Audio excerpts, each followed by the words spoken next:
Report आई है। ये report बता रही है कि चीन का कर्ज किस किस के ऊपर है। अमेरिकी कंपनियों ने सबसे ज्यादा चीन के बैंकों से कर्ज ले रखा है। पिछले 25 साल में 200 अरब डॉलर से ज्यादा का कर्ज अमेरिकी कंपनियों और प्रोजेक्ट्स के लिए चीनी बैंकों से मिला है। एक वर्जीनिया के विलियम एंड मेरी कॉलेज की रिसर्च में खुलासा हुआ कि साल 2000 से साल 2023 के बीच चीन के सरकारी बैंकों ने पूरी दुनिया में 2.2 ट्रिलियन डॉलर का कर्ज बांटा और इसका सबसे बड़ा हिस्सा अमेरिका को मिला।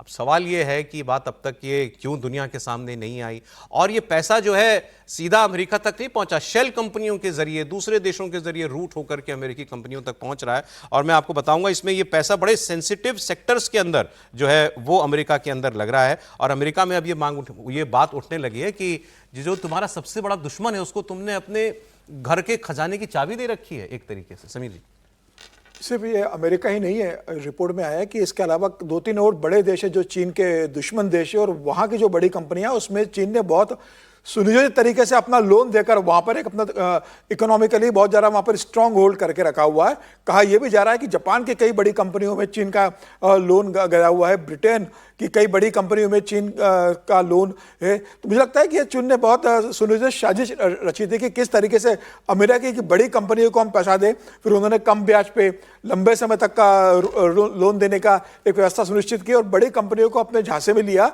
और बड़ा पैसा उन्होंने पंप किया है अमेरिका के अंदर, ब्रिटेन के अंदर। कहा यह भी जा रहा है कि जापान की 2 से 3 जो बड़ी कंपनियां हैं, रियल एस्टेट की कंपनियां, उसमें भी चीन की बड़ा इन्वेस्टमेंट है। तो अब यह समझ में आ रहा है कि भाई चीन किस तरीके से काम कर रहा था और अमेरिका के लिए बहुत मुश्किल होगा कि जब चीन आधिकारिक रूप से कहेगा कि हमारा इतना पैसा अमेरिका के अंदर इन्वेस्ट है, अमेरिका की कंपनी हमारे इतना कर्जदार है, तो ट्रंप के लिए बहुत मुश्किल घड़ी होगी आने वाले समय में। ये सेक्टर्स पता है अब, ये सेक्टर्स हैं रोबोटिक्स, सेमीकंडक्टर कंपनियां, बायोटेक फर्म्स, ये सारी मतलब इनकी ओनरशिप मतलब इसमें बहुत हाई स्टेक जो है अब चीनी बैंकों का हो गया है। इसके अलावा ये केवल अमेरिका तक सीमित नहीं है, ब्रिटेन, जर्मनी, ऑस्ट्रेलिया, नेदरलैंड्स ऐसे बिल्कुल धनी देशों के पास जो है जापान के मेट्रो प्रोजेक्ट में चीन का पैसा लगा हुआ है। खबर ये भी है कि चीन का कर्ज है इन कंपनियों के ऊपर।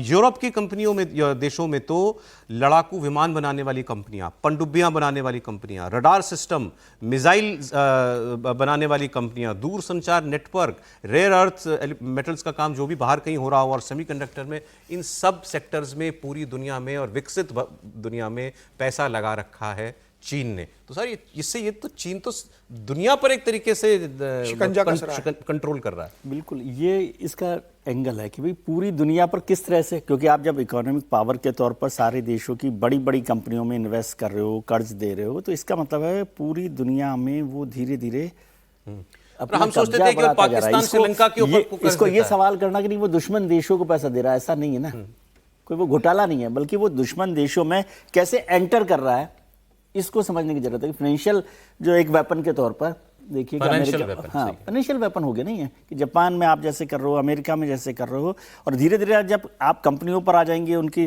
कर्ज पर आ जाएंगे, फिर शेयर होल्डिंग पर आ जाएंगे, तो धीरे धीरे उसका कब्जा बढ़ रहा है। और चाइना के लिए इसीलिए एक्सपेंशनिस्ट कहा जाता है कि वो जो विस्तारवादी नीति है उसके सोच में है।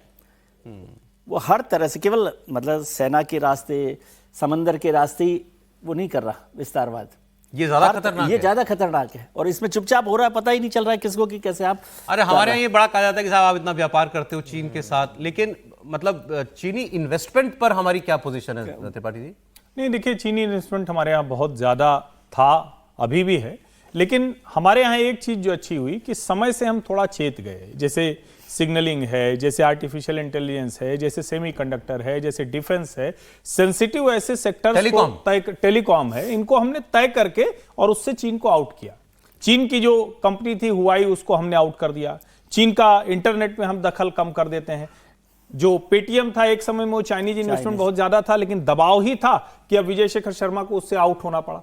तो ऐसा नहीं है कि दबाव नहीं है, लेकिन हम टाइम टू टाइम एक तरह से कहें जो शब्द होता है ना कि स्क्रूटिनाइज करते रहे। तो और इसको यूं भी समझिए ना, जितनी बड़ी कंपनियां हैं जब उनको सस्ता कर चाहिए होता है तो सबसे पहले वो चाइना जाते हैं, क्योंकि चाइनीज कंपनियों के पास लिक्विड है उनके बैंक के पास, और उनको लगता है कि उनके यहाँ के प्रोजेक्ट अब सैचुरेट हो रहे हैं, तो वो कहाँ जाएंगे? वो इसी जो डेवलपिंग वर्ल्ड है वहां जाते हैं, और इसीलिए पूरे साउथ एशिया में ज्यादातर जो लोनिंग है वो चीन की है।